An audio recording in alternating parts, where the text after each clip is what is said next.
In this video, we will learn to find the value of secant of minus 240 degree.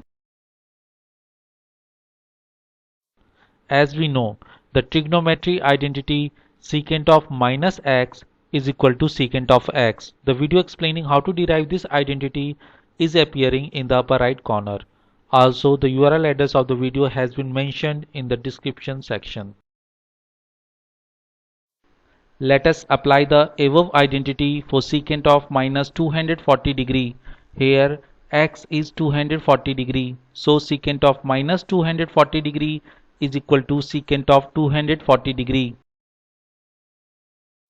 As 240 degree is equal to 180 degree plus 60 degree. So secant of minus 240 degree is equal to secant of 180 degree plus 60 degree.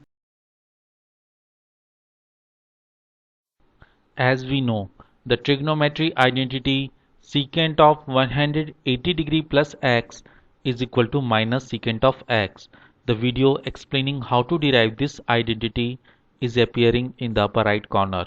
Also, the URL address of the video has been mentioned in the description section.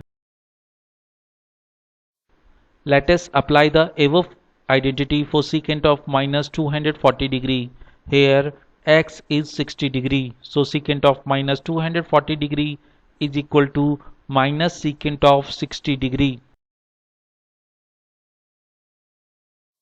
We know the value of secant of 60 degree is equal to 2. So we get the value of secant of minus 240 degree is equal to minus 2.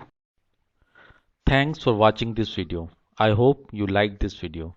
Please press the like button if you liked this video. To view latest videos, do not forget to press the subscribe button and to click the bell icon for notification of the latest video.